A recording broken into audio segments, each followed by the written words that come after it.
Dans une petite station balnéaire sur la côte atlantique, Viviane Delmonte, une femme d'une quarantaine d'années, retourne dans la maison de son enfance après avoir reçu une lettre mystérieuse. Ce retour inattendu ravive des souvenirs, douloureux et heureux à la fois, les secrets familiaux, un amour perdu et le fantôme de sa sœur disparue trop tôt. Alors qu'elle se plonge dans ces vagues du passé, elle découvre que les liens du cœur sont plus puissants que le temps et que certaines blessures peuvent encore guérir. Avec des descriptions émouvantes et des personnages profondément humains, Danielle Style nous entraîne dans une histoire où l'amour, la perte et le pardon se mêlent pour créer un roman poignant qui touchera jusqu'au plus profond des âmes. Chers amis, je suis ravi de vous partager aujourd'hui un récit intime et captivant, Les vagues du souvenir. C'est une histoire qui parle de mémoire, de douleur, mais aussi de résilience. À travers les pages de ce livre, je vous invite à découvrir le parcours de Viviane, une femme qui revient sur ses pas pour comprendre les failles de son propre cœur. Vous découvrirez avec elle que les souvenirs ne sont jamais tout à fait figés. Ils changent, évoluent et parfois nous offrent une chance de recommencer. J'espère que cette aventure vous touchera autant qu'elle m'a inspiré en l'écrivant. Merci de me suivre dans cette exploration des émotions humaines et n'hésitez pas à partager vos impressions avec moi. Lisez, ressentez et laissez-vous emporter par les vagues du souvenir.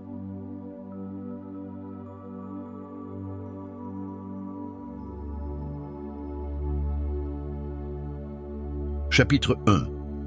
Le courrier inattendu. La brume matinale recouvrait la ville comme un voile léger, étouffant les sons habituels de la rue principale. Les pavés mouillés scintillaient sous les lampadaires qui commençaient déjà à s'éteindre. Viviane Delmonte contemplait la fenêtre de son petit appartement parisien, les yeux perdus dans le vague. Elle avait toujours aimé ces moments silencieux avant que le monde ne se réveille complètement. Mais ce matin-là, quelque chose était différent. Une sensation étrange, presque palpable, flottait dans l'air.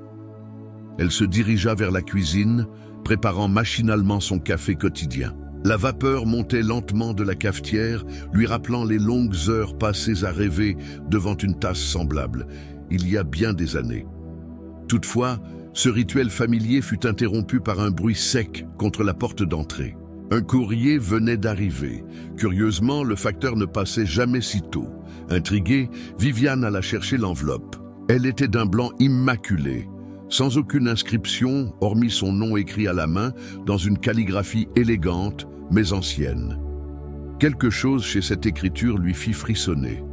Elle hésita un instant avant de déchirer l'enveloppe. À l'intérieur, une simple feuille de papier jaunie par le temps. Les mots étaient courts, mais ils suffirent à faire chavirer son cœur. « Reviens à la maison, il est temps. » Pas de signature, pas de mention explicite. Pourtant, elle sut immédiatement de quoi il s'agissait. La maison, celle de son enfance, là-bas, au bord de l'océan, à Biarritz. Depuis combien d'années n'y avait-elle pas remis les pieds? Trop longtemps. Trop de souvenirs douloureux, trop de questions sans réponse. Viviane s'assit lentement sur une chaise de la salle à manger, tenant la lettre entre ses mains tremblantes. Ses pensées dérivèrent vers sa famille, vers sa sœur jumelle, Marie-Ange, disparue tragiquement à l'âge de 18 ans. Leur lien avait été si fort, si unique, qu'il semblait impossible de continuer sans elle. Et puis, il y avait Paul, cet amour de jeunesse qu'elle avait dû abandonner. Chaque fois qu'elle repensait à lui, une vague de regrets la submergeait. Mais pourquoi maintenant?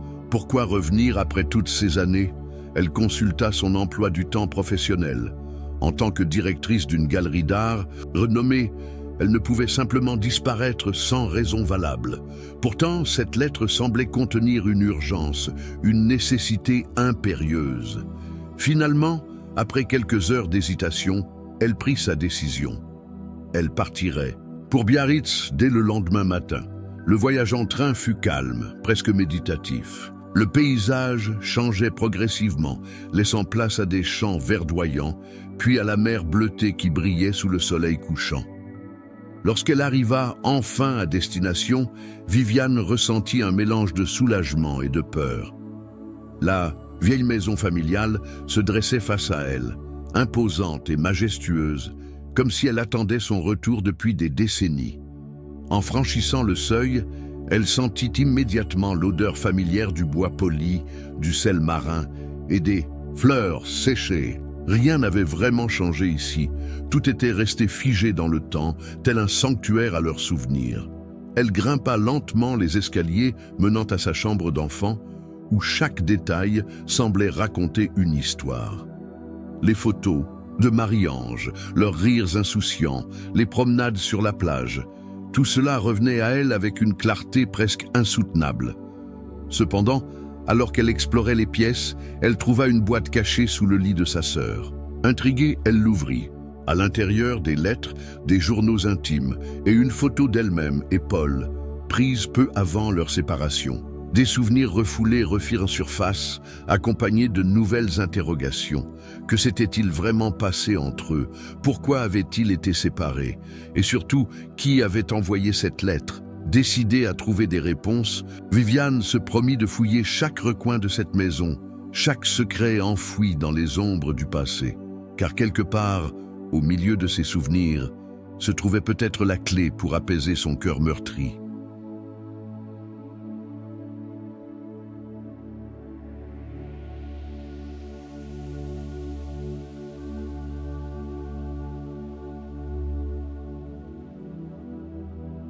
Chapitre 2.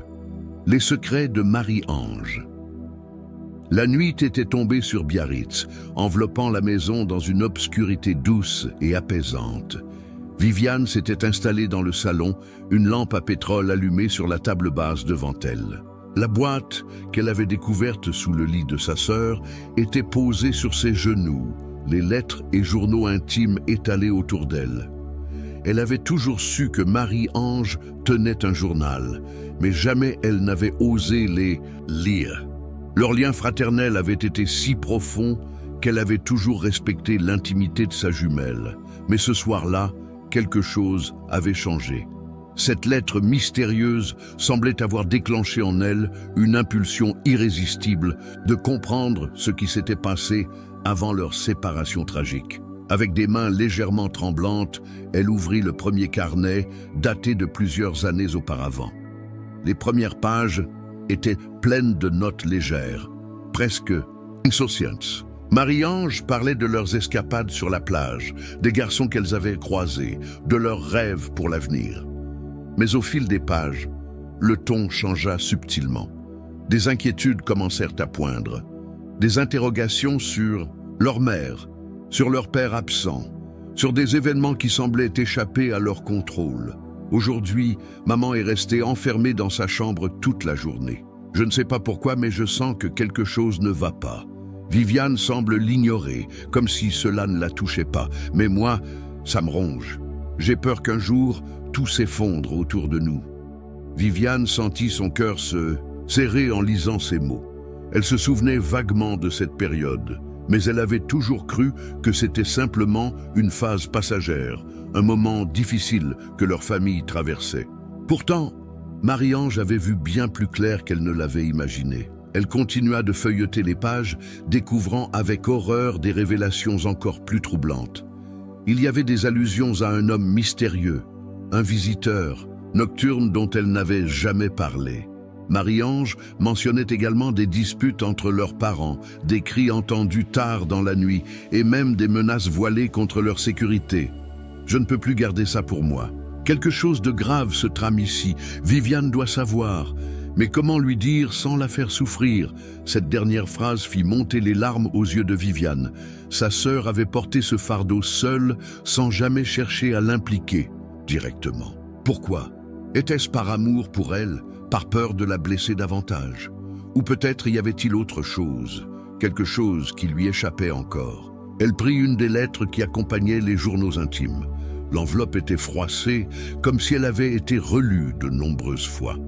En l'ouvrant, elle reconnut immédiatement l'écriture de Paul. Cela faisait si longtemps qu'elle n'avait pas lu une lettre de lui. Le souvenir de leur rupture lui revint brusquement, comme une lame acérée transperçant son cœur. « Ma chère Viviane, je t'écris ces lignes dans l'espoir que tu puisses un jour me pardonner. Ce qui s'est passé il y a tant d'années n'a jamais été de ma volonté. J'étais forcé de partir, contraint par des circonstances que je ne pouvais ni comprendre ni maîtriser. Mais aujourd'hui, après toutes ces années, je veux que tu saches que mes sentiments pour toi n'ont jamais changé. Ils sont aussi forts, aussi vrais qu'ils l'étaient alors. Si un jour tu as besoin de moi, je serai là, prête à tout pour te retrouver. » Viviane laissa échapper un sanglot. Comment avait-elle pu vivre toutes ces années sans savoir? Paul l'avait aimée, il avait voulu revenir vers elle, mais quelque chose les avait empêchés de se retrouver. Elle retourna à la lettre anonyme qu'elle avait reçue quelques jours plus tôt. « Reviens à la maison, il est temps. » Qui savait ce qui s'était passé entre eux? Et pourquoi maintenant, après toutes ces années, quelqu'un semblait-il vouloir rouvrir ses vieilles blessures? Le lendemain matin, Viviane se rendit chez Madame Dupuis, une vieille voisine qui avait toujours vécu à côté de leur maison familiale. Elle espérait que cette femme, qui avait vu grandir les deux sœurs, pourrait lui fournir des indices sur les secrets enfouis dans leur passé. Madame Dupuis accueillit Viviane avec un sourire chaleureux, mais empreint de tristesse, lorsqu'elle vit l'expression tourmentée sur son visage. « Ma pauvre petite » murmura-t-elle en lui servant une tasse de thé. « Tu es venue chercher des réponses, n'est-ce pas ?» Viviane hocha la tête, incapable de prononcer un mot. Madame Dupuis soupira profondément avant de commencer son récit. « Ta mère, elle a beaucoup souffert, tu sais. Ton père était un homme violent, et elle ne pouvait rien faire pour l'empêcher de vous faire du mal. Mais il y avait pire. Un homme, un ami de ton père, venait souvent à la maison. Il était dangereux, très dangereux. »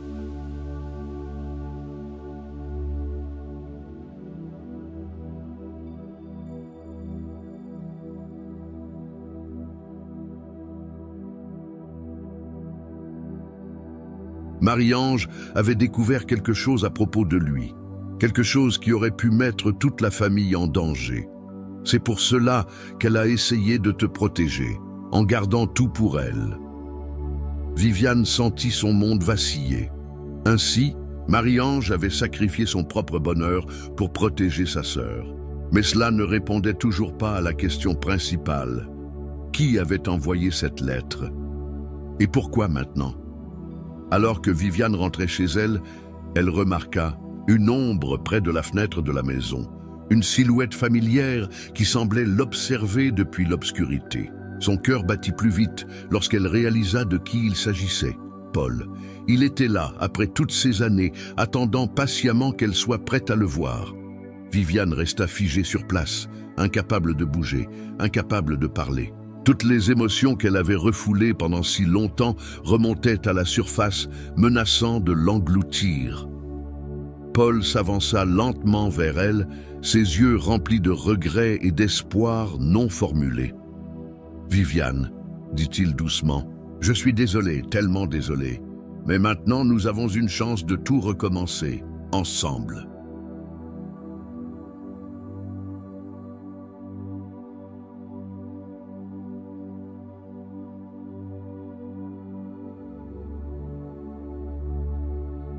Chapitre 3. Le poids des regrets.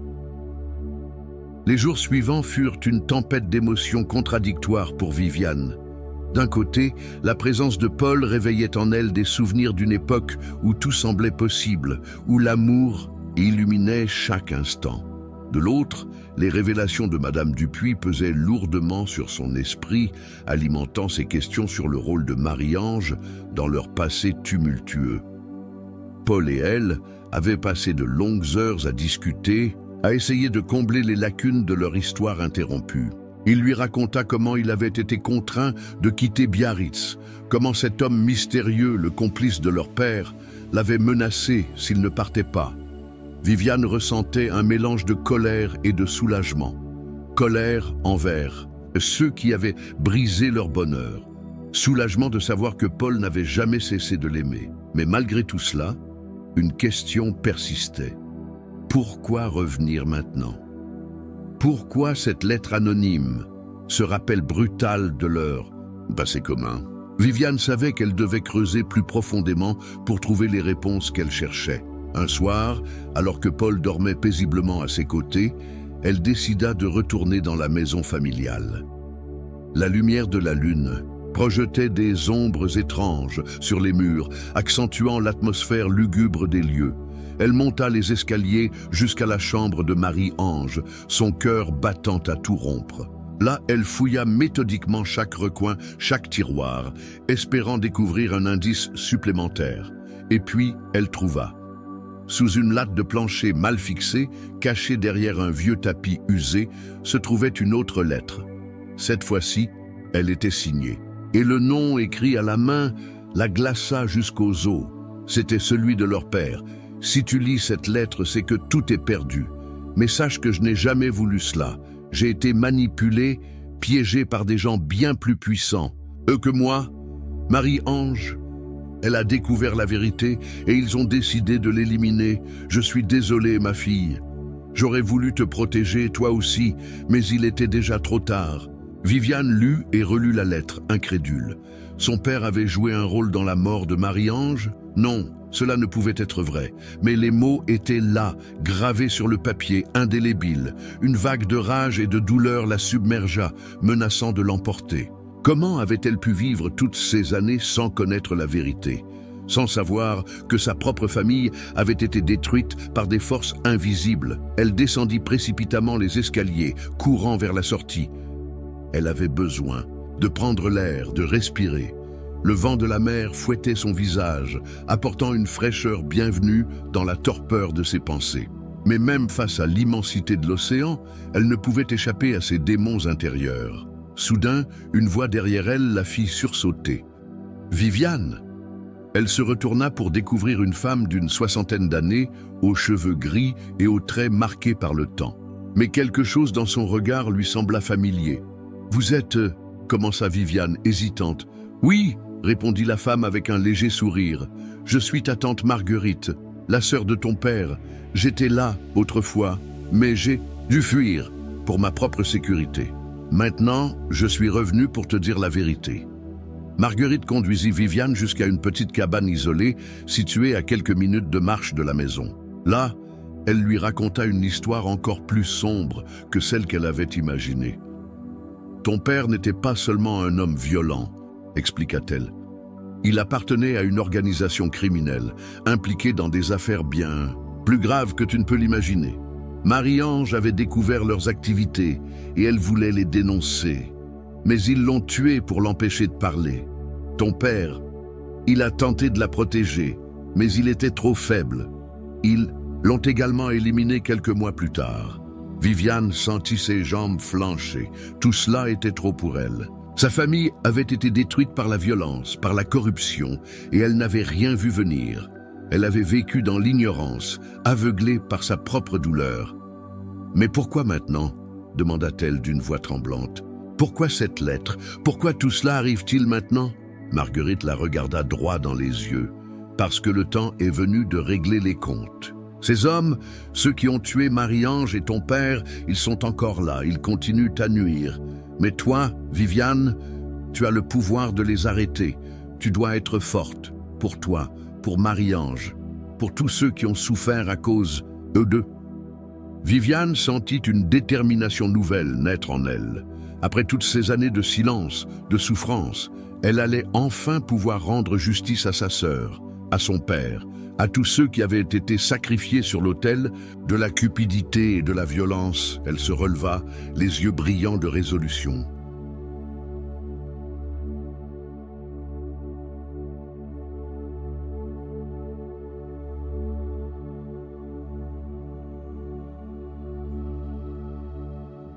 « Je le ferai, murmura-t-elle. Je vais les affronter, peu importe les risques. » Marguerite acquiesça, un sourire triste sur les lèvres. « Alors, viens, nous avons du travail. » Chapitre 4. Le combat pour la vérité. Le retour à Biarritz avait été un voyage dans le temps, mais ce que Viviane découvrait chaque jour semblait être une plongée encore plus profonde dans les ténèbres de son passé. Marguerite était devenue sa complice involontaire dans cette quête de vérité et de justice. Ensemble, elles avaient décidé de ne rien laisser au hasard. Elles devaient comprendre comment ces événements tragiques s'étaient produits et pourquoi ils continuaient d'influencer leur vie aujourd'hui. Marguerite lui expliqua que l'organisation criminelle à laquelle appartenait son père n'était pas simplement une bande locale. C'était une organisation internationale qui utilisait des méthodes brutales pour maintenir son pouvoir et ses secrets. Marie-Ange, en découvrant leurs activités, avait mis sa vie en danger sans même s'en rendre compte. « Ils sont partout », murmura Marguerite, assise à la table de la cuisine de la petite cabane.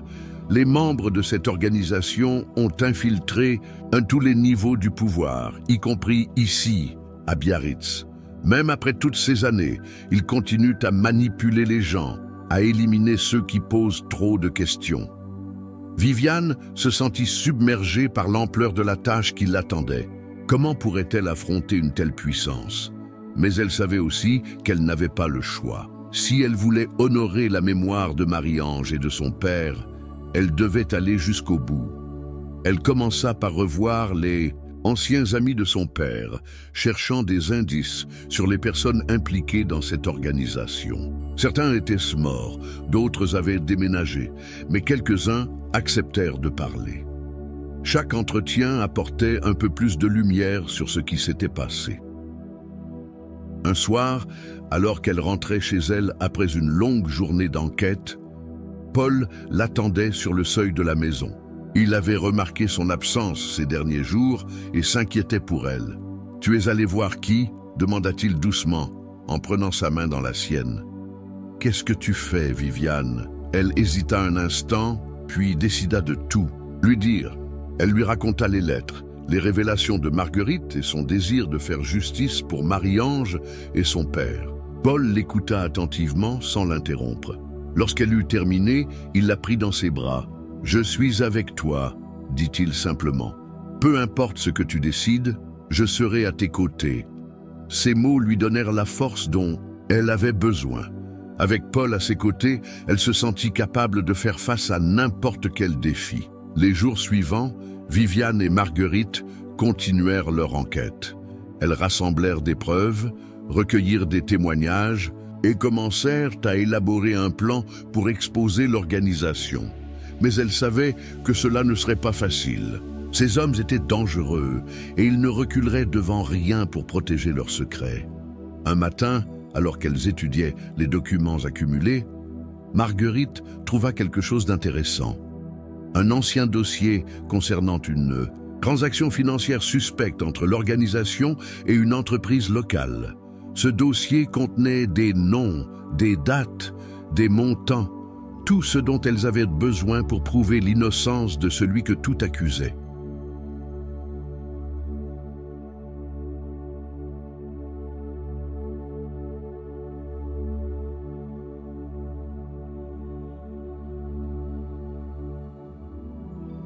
Marguerite, les yeux brillants de détermination, tendit le dossier à Viviane. Chaque page semblait peser 1 tonne dans ses mains.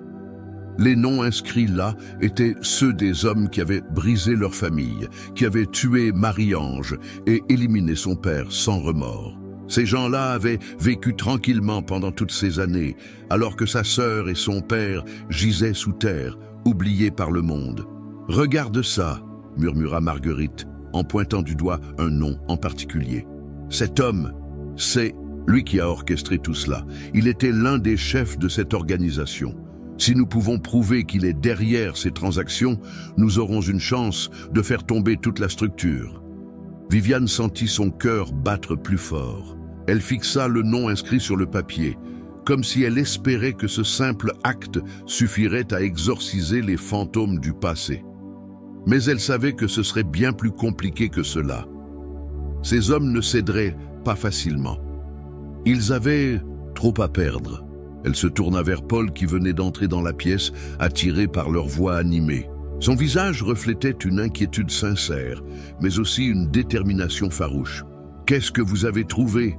demanda-t-il, en jetant un coup d'œil au dossier. « Des preuves », répondit Marguerite. « Suffisamment pour les mettre en cause. Mais nous devons être prudents. Ces gens sont dangereux, très dangereux. Paul hocha la tête, comprenant immédiatement l'enjeu. Il avait toujours su que revenir ici serait risqué. Mais il était prêt à affronter n'importe quoi, tant qu'il était aux côtés de Viviane. « Que comptez-vous faire maintenant ?» demanda-t-il après un moment de silence. Viviane regarda Marguerite, puis Paul. Elle savait que la prochaine étape serait cruciale. Il devait trouver un moyen de rendre ses preuves publiques, de les transmettre à quelqu'un en qui il pouvait avoir confiance. « Mais qui ? Nous devons contacter la presse, dit-elle finalement. Trouver un journaliste honnête, quelqu'un qui acceptera de prendre le risque de publier ses informations sans se laisser intimider. » Marguerite fronça les sourcils. « Ce sera difficile. Beaucoup de journalistes ont été corrompus ou menacés. Mais je connais quelqu'un à Paris, un vieux camarade de mon frère. Il a toujours été intègre. Peut-être qu'il acceptera de nous aider. » Viviane acquiesça. Elle n'avait jamais envisagé de retourner à Paris si tôt, mais elle savait que c'était leur meilleure chance. Elle allait devoir quitter Biarritz, au moins temporairement, pour accomplir ce qui devait être fait. « D'accord, dit-elle, je partirai demain matin. Paul, tu resteras ici avec Marguerite. Si quelque chose m'arrive, rien ne t'arrivera, » coupa Paul fermement. « Je te suivrai, partout où tu iras. Tu ne seras pas seul dans cette bataille. » Viviane le regarda, touchée par sa loyauté. Après toutes ces années, il était encore là pour elle, prêt à tout pour la protéger. Elle ne pouvait pas imaginer ce qu'elle aurait fait sans lui. Le lendemain, elle fit ses bagages en silence, consciente que chaque minute comptait. Marguerite lui donna quelques conseils supplémentaires, lui rappelant de rester vigilante à chaque instant. Paul, quant à lui, resta silencieux, mais son regard disait tout. Il était là, prêt à la soutenir, peu importe ce qui arriverait. Lorsque Viviane monta dans le train pour Paris, elle sentit un poids immense peser sur ses épaules. Elle savait que ce voyage serait décisif. Si elle réussissait, elle pourrait enfin apporter la justice que Marie-Ange et son père méritaient. Mais si elle échouait, les conséquences seraient terribles. Arrivée à Paris, elle se rendit directement chez le journaliste que Marguerite lui avait recommandé. Il habitait dans un quartier calme de la ville, loin des regards indiscrets. Lorsqu'elle sonna à sa porte, elle fut accueillie par un homme d'une soixantaine d'années, aux cheveux grisonnants et au regard perçant.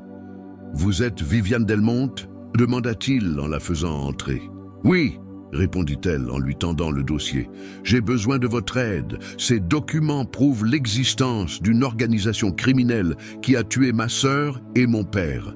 Je veux que vous les publiez. » Le journaliste parcourut rapidement les pages, ses sourcils se fronçant à mesure qu'il découvrait les informations contenues dans le dossier. « C'est grave, » dit-il finalement. « Très grave. Mais vous savez ce que cela implique, n'est-ce pas? Ces gens ne reculeront devant rien pour empêcher cette histoire de sortir. » Viviane hocha la tête. « Je sais, mais je dois essayer. Pour Marie-Ange, pour mon père. » Le journaliste la regarda longuement, puis soupira. « D'accord, je vais faire ce que je peux, mais vous devez comprendre que cela prendra du temps, et il y aura des risques. » Viviane sentit une vague de soulagement la submerger. Enfin, elle avait trouvé quelqu'un prêt à l'aider. Maintenant, tout ce qu'elle avait à faire, c'était attendre.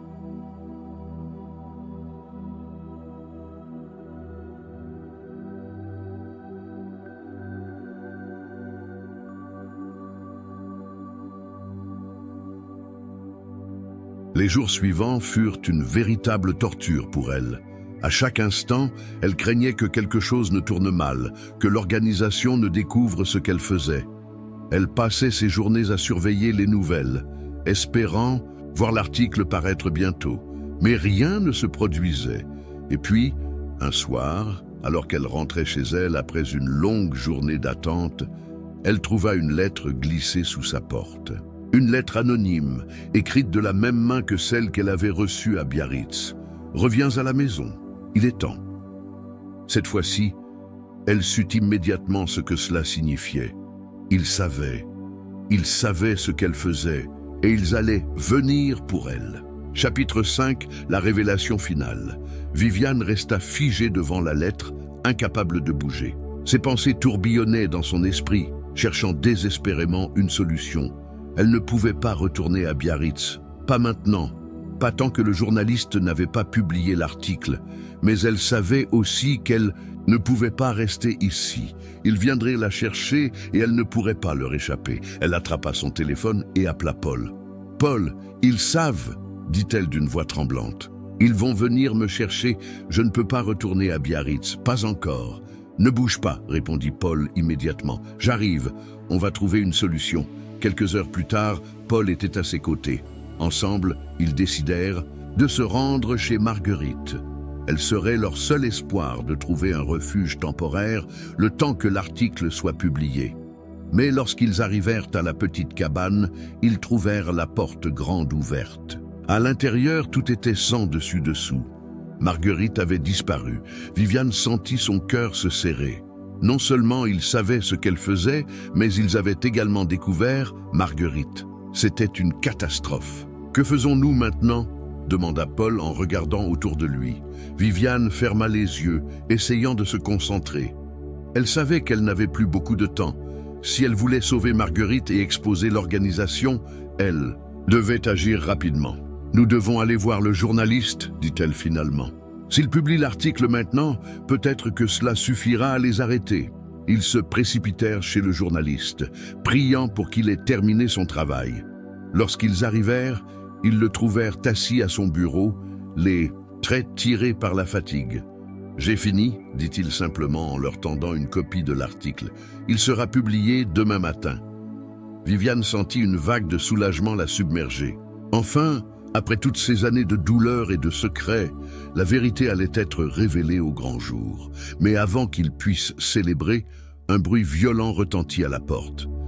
Des hommes armés firent irruption dans la pièce, encerclant le journaliste Paul et Viviane.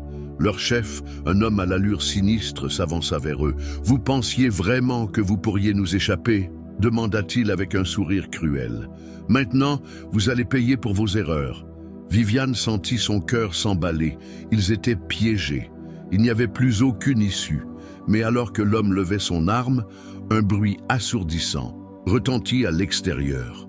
La police venait d'arriver, alertée par un informateur anonyme. Les hommes de l'organisation tentèrent de s'échapper, mais ils furent rapidement maîtrisés. Lorsque tout fut terminé, Viviane s'effondra dans les bras de Paul, pleurant toutes les larmes de son corps.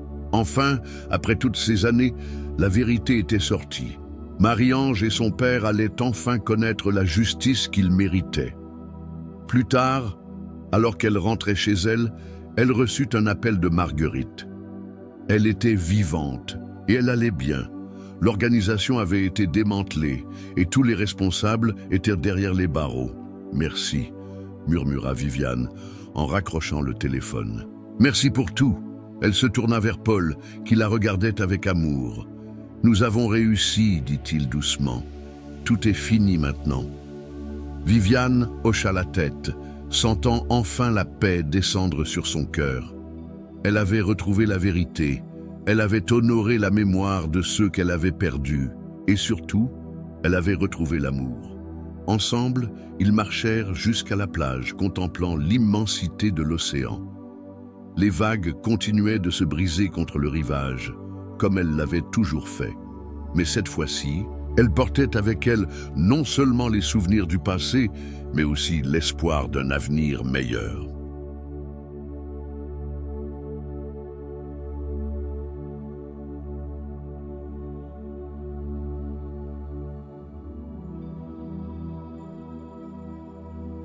Chers auditeurs, j'espère que cette histoire vous a touché autant qu'elle m'a inspiré en l'écrivant.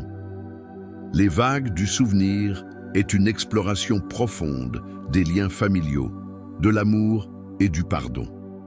Viviane, Marie-Ange, Paul et tous les autres personnages sont des êtres humains complexes, traversant des épreuves difficiles, mais finalement trouvant la lumière au bout du tunnel.